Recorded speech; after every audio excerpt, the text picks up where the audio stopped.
The clouds parted over the Isles of Boreas. It was time to choose. The rebellion was in trouble. Ravens were scouting for the secret rebel base. They needed a game changer. Pieces of the Sky Ripper had surfaced. Or so a scholar in the mountains had told him. Surely the weapon that banished the lost gods could defeat the Emperor. Also, a temple had risen out of empty desert, as tempting as it was to explore ancient mysteries. There was a war going on, and also, his old friend Lapino needed rescuing. Of course, Renato had a pretty strong suspicion that Lapino had betrayed the rebellion. But could Renato really leave an old friend to the Ravens? The island was windswept desert. No one went there except ostriches and ostrich hunters. The Iblis Stone. It sounded ominous. It sounded powerful. If the Emperor was searching for it, it must be dangerous. And so, Bernardo went ostrich hunting.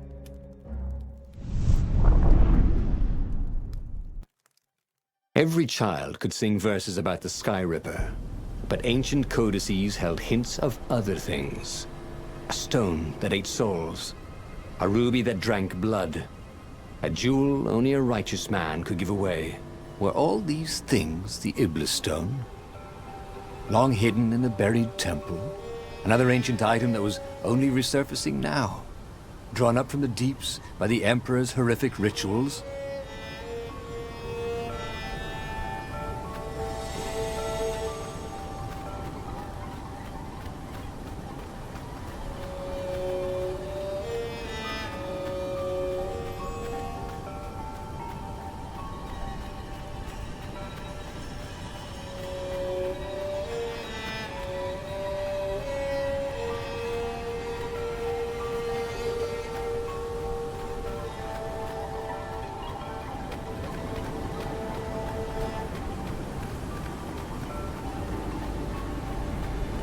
Renato distrusted doors that opened automatically, especially after being buried for millennia. Was this some sort of trap?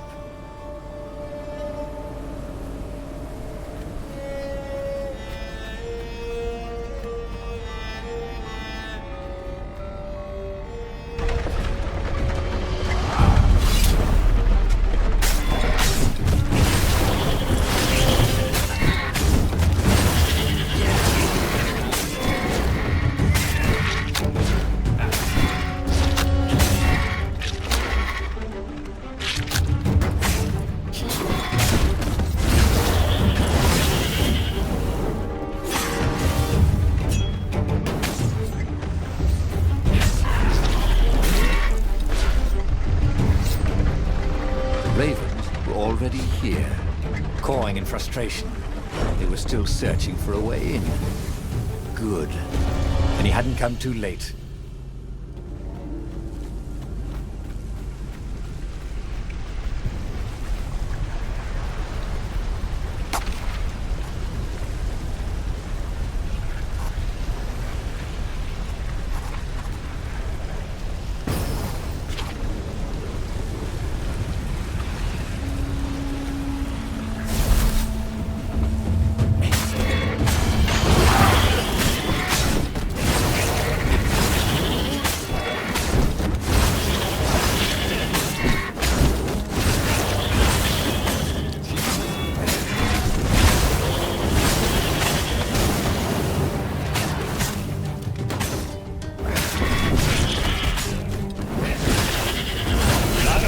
Where he could find a snack. He was feeling a bit peckish.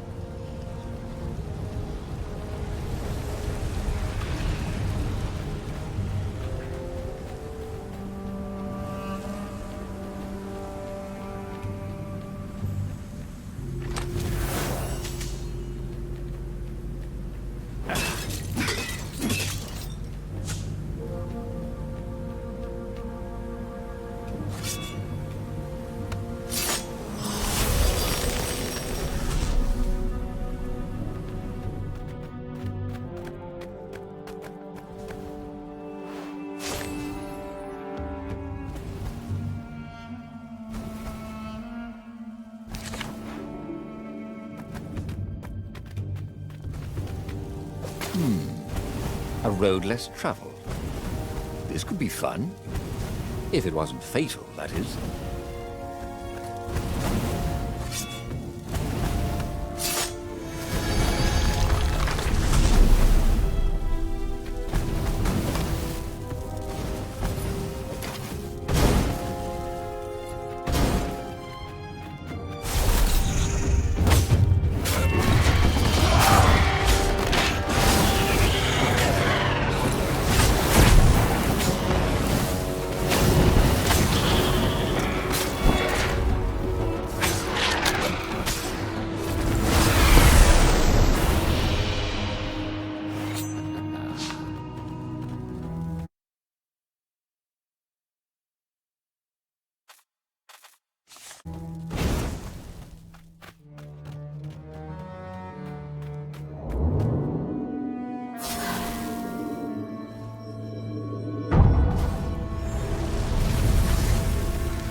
The Ravens at least could not get past this point. Obviously, the temple builders knew how to deal with tomb raiders.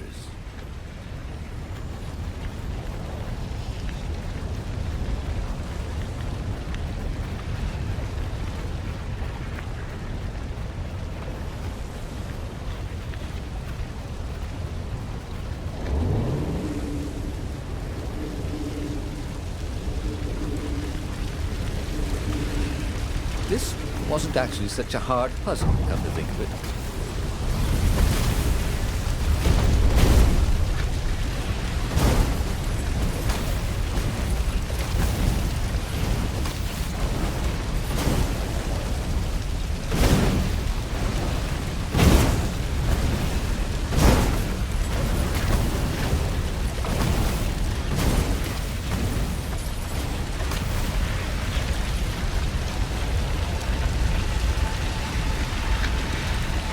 It was a stone of the purest blackness. It reflected no light, like a void made solid. Nervous, he picked it up. I can Who said that?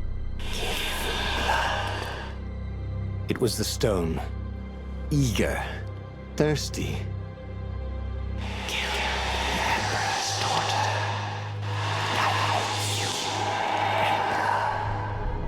That seemed tempting and terribly wrong. Zenobia was the Emperor's greatest general and a potent witch. But they had been close once, and Renato wasn't sure he really wanted to be Emperor. Why not capture the core of Sky Ripper instead? It was the eye of a lost god torn out by the transcendent Emperor to power his greatest weapon. What's the core? Said the stone anxiously.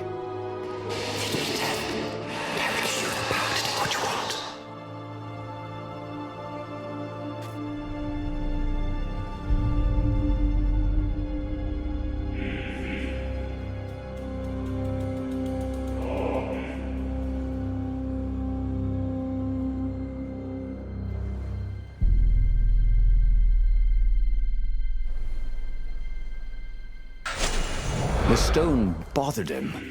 He hated being told what to do. Wasn't that why he joined the rebellion? Wasn't that why he'd refused to be a soldier? He'd agreed to come on board only if he could freelance. The stone felt a bit clingy.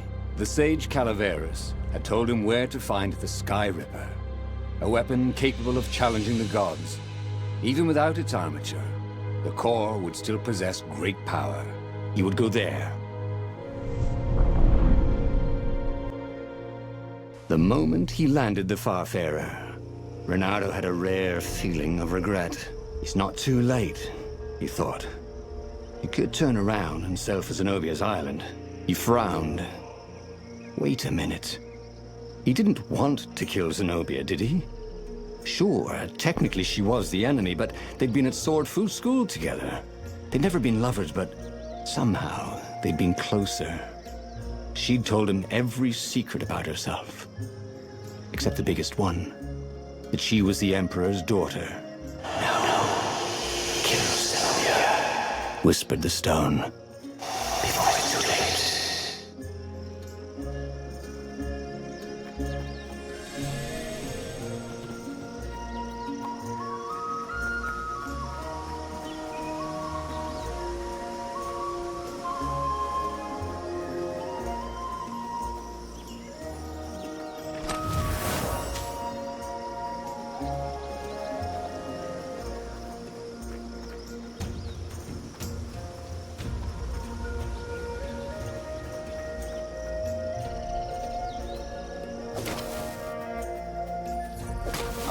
Zenobia.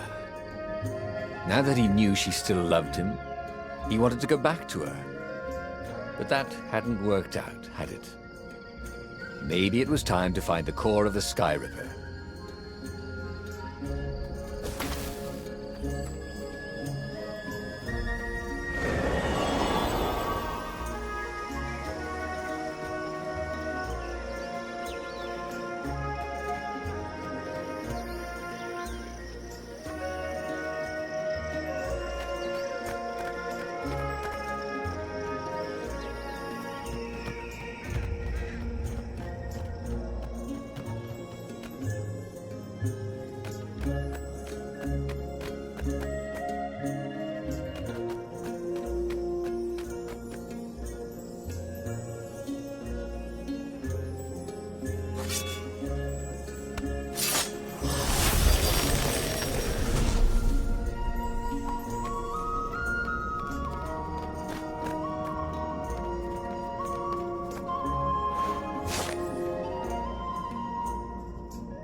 like the Raven one talking to her son.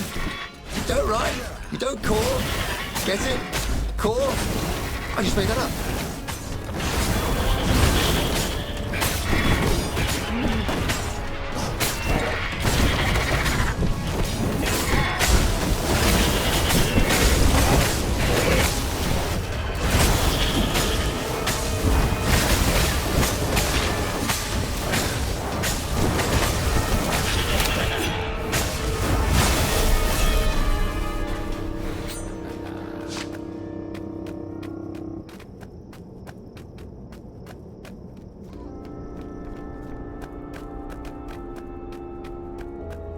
There was something sour in the air.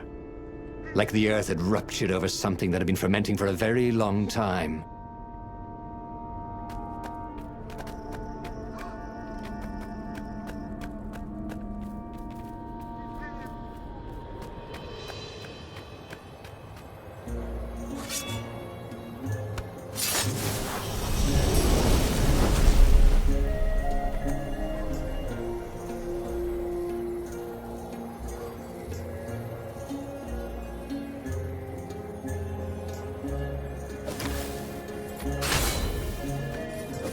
You almost never saw wild gogglers together like this. The toads had to train them not to peck each other to death. So these had to be imperial gogglers. That meant ravens were up ahead.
The stone hadn't lied about what it could do for him. With each raven he cut down, he felt a jolt of power flowing into his arm. "You're weak," whispered the stone. "The call will kill you." "Are you afraid of it?" "No, don't be ridiculous," it chuckled. But it's unstable. It will poison you if someone just carry it, and then if you try to use it, it will explode catastrophically. Reynardo did not trust rocks that talked in his head. He went onwards.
The thing about puzzles was, once you solved one, you knew how to solve it again. Puzzles had no, what was the word? Replayability? Reynardo wondered if you could design a puzzle that would be different every time you played with it. Wouldn't that be fun?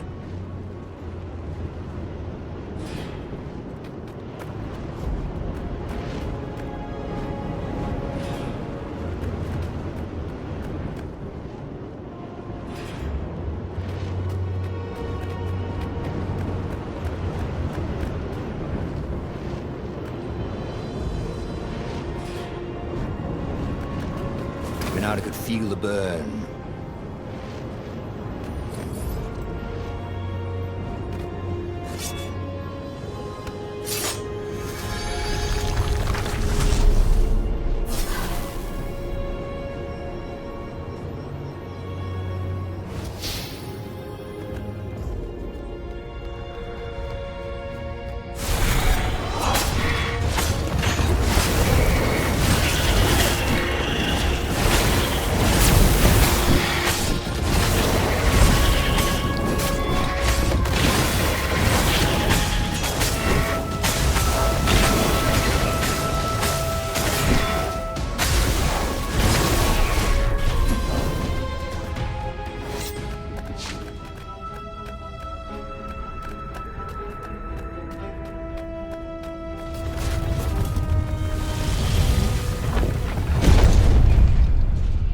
As he approached the core, the stone became hysterical.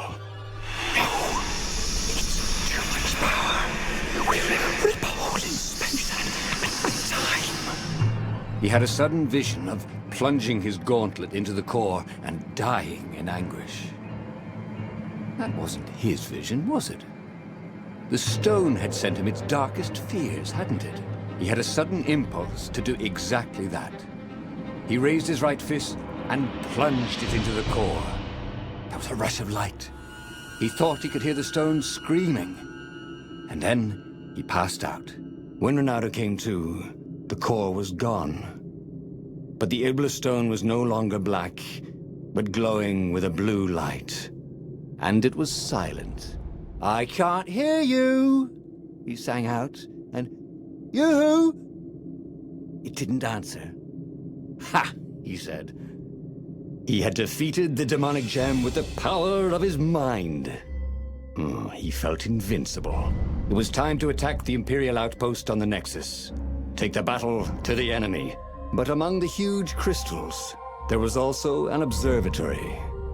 A wise man would probably ask the scientists exactly what he had first. How wise was he?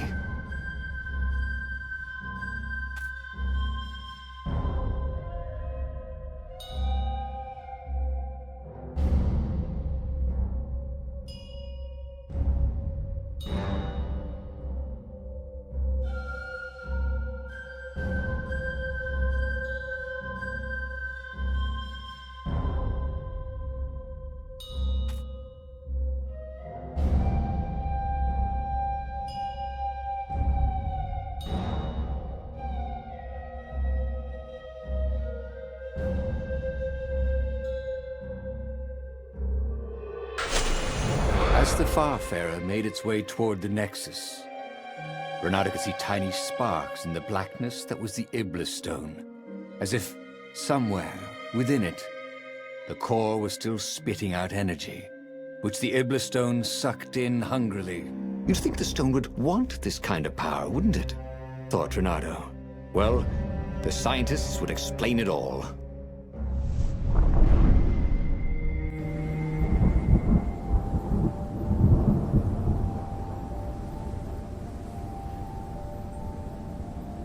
See? He'd trusted his gut, and it had worked out. That's what it meant to be a hero. To ignore the naysayers and the oddmakers, and do what you knew was right, and have it turn out to be the right thing. Well, he wasn't worried. Once he got to the observatory, the scientist toads could explain it. Then he could carry the war into the enemy's camp and destroy them all. Oh dear, he was getting a little bloodthirsty, wasn't he?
Reynardo had never felt better in his life.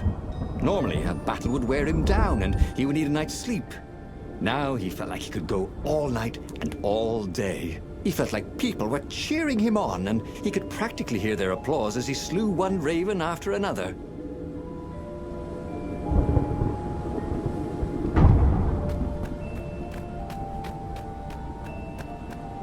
The Iblis Stone and the Sky Ripper Core.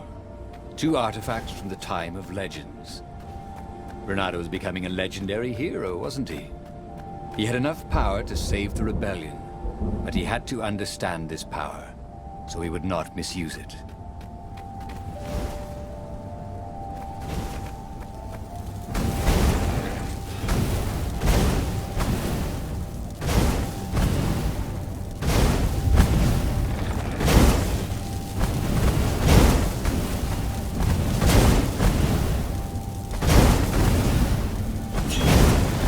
Energy cannons, the last argument of kings.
The toads at the observatory measured the stone with their occult devices. I fed it the core of Sky Ripper, explained Reynardo. No more feed blood and souls. But the core is not an unlimited energy source, said one toad. Another said, there's a feedback loop, you see, which could overload the stone. The stone doesn't actually feed on souls, claimed the third. But on pain of killing another sentient being. If you can truly be at peace with yourself, it would not overload. This was all very confusing. At peace? Yes, the mountains were peaceful and quiet, but he now had the power to turn the tides. He should report to the Rebellion Council and prepare for the decisive battle.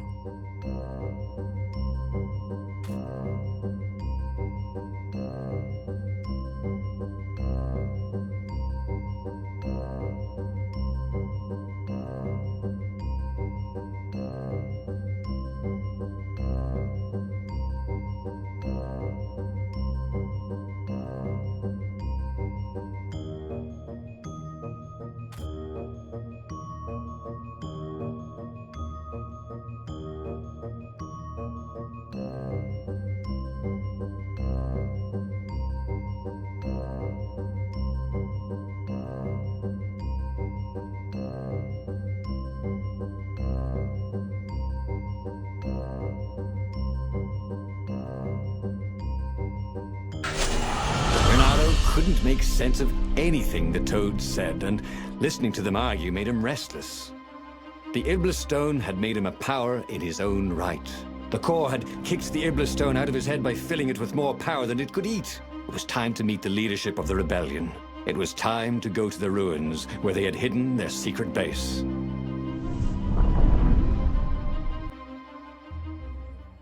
He was ready for anything the ravens could throw at him. His sword felt ready too. It seemed to know what he wanted most.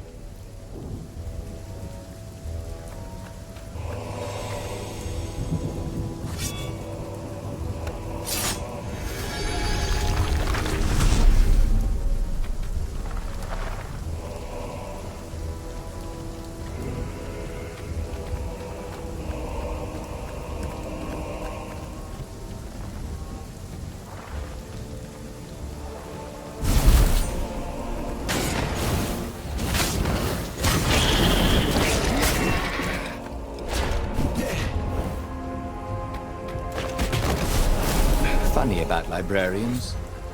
People thought of them as fussy clerks who shushed them for talking. But the librarians thought of their books as sacred, and themselves as priests in a temple of knowledge. Who knew they were willing to die to protect it?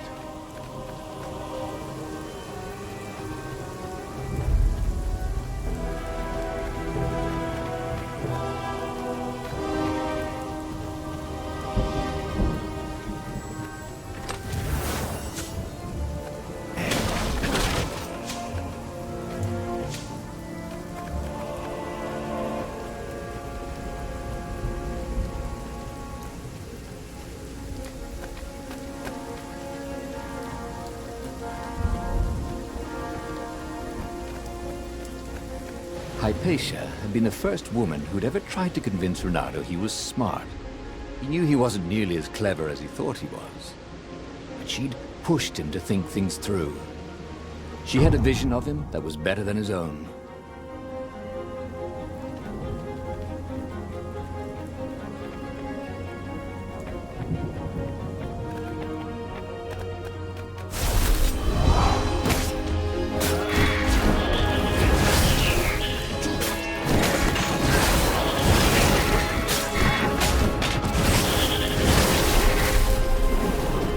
Iblistone wasn't pestering him anymore. Good. He didn't want to chit-chat, not with anybody. He didn't want to think about Zenobia or Lapino. He just wanted to fight.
Was almost fun. Pain of killing another sentient being? What was that toad talking about anyway? He felt no pain, only pleasure as each filthy raven fell by his sword and the stone glowed brighter and brighter. And all the while, those voices were cheering him on, like he was in the arena, winning bout after bout.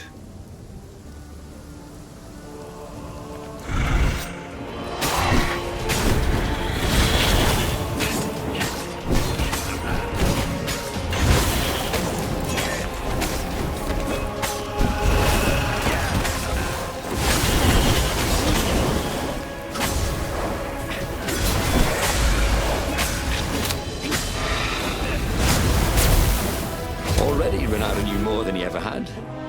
But about what?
The long stairs. So he was close to the rebel base. Nothing was on fire. So far, so good.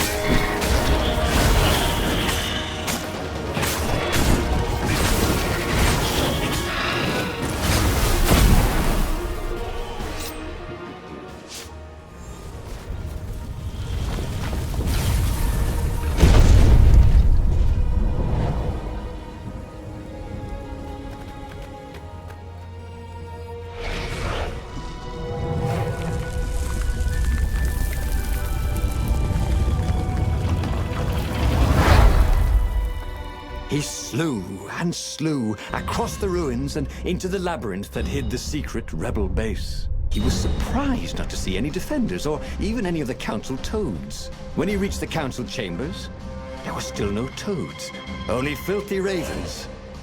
"Stop him! He's gone mad!" one raven shouted until he had hacked them all down. There was not a single toad anywhere. No doubt they'd all been taken prisoner, so it was up to him to take revenge upon the Imperial fleet. But where had they taken the council? It couldn't be good that the Empire had not only found the secret rebel base, but killed or captured everyone there. No matter. He was on a roll. He headed full speed towards the Imperial fleet. He would be the fox who took down 100 warships. He charged.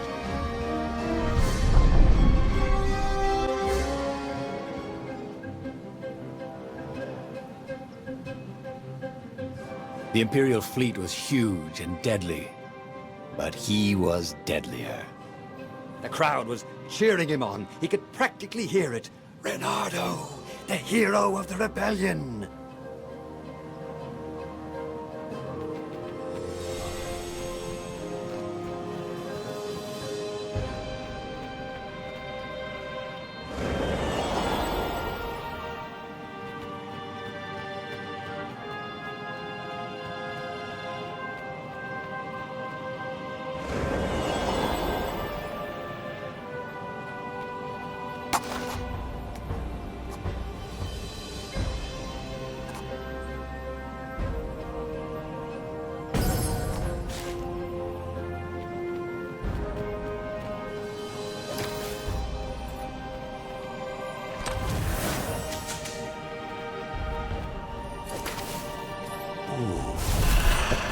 Led right into the middle of the fleet, with a glaring weakness in the defense.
As he slew his way across the fleet, Renato thought he could hear a small voice whispering in his ear. Look at your gauntlet, you idiot, he said. Oh, for heaven's sake, he thought. Can I be alone in my own head? Look at the stone. I'm busy, he told the voice. Talk later. Then it will be too late, cried the voice. Don't be so bloody thick. Piss off, he told the voice and kept up his slaying.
Soon he'd confront the Emperor. Funny that this whole war had come about because the Emperor feared death. And now it was coming for him. There was some sort of lesson there, wasn't there?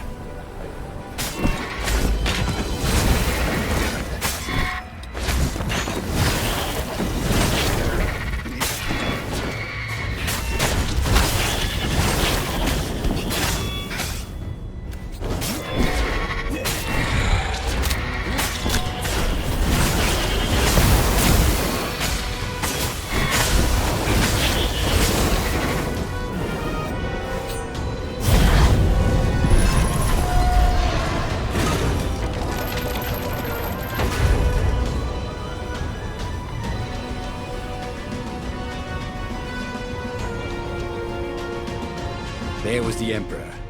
Renato cut down his elite guard. The exalted Toad cowered fearfully. He had sought to evade death and only made death come to him faster. Renato savored the moment. And then, too quick, it was over. He stood over the dead Emperor. Death to tyranny! He shouted. Go, House, go! Zenobia stepped out of the shadows. You have to stop, she said.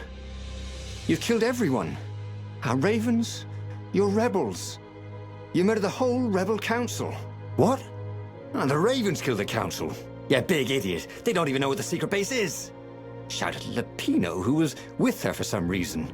Look at the stone, said Zenobia. It was black as night. Blacker. But I fed it the core, said Renato. It was glowing. Well, who needs the core? He said, and he attacked. Zenobia conjured her best, and Lapino hopped around like a mad rabbit, but he killed them both easily. I am unstoppable, he orated at the blood-soaked walls. I alone shall be emperor. The tiny voice inside him screamed. That doesn't even sound like you big fanny. The stone has stolen your mind. But he ignored it. Who listens to voices in their heads anyway? Madmen, that's who. He should go back to some of the choices he'd faced before. Maybe there were new paths that had opened up. Like those doors he was opening up all over the map that took him to new treasures and around his enemies. But he'd learned another true thing. The Iblis Stone was evil. It would try to corrupt anyone who used it.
The book's pages fluttered to the beginning once again. Faster than before? And he fell.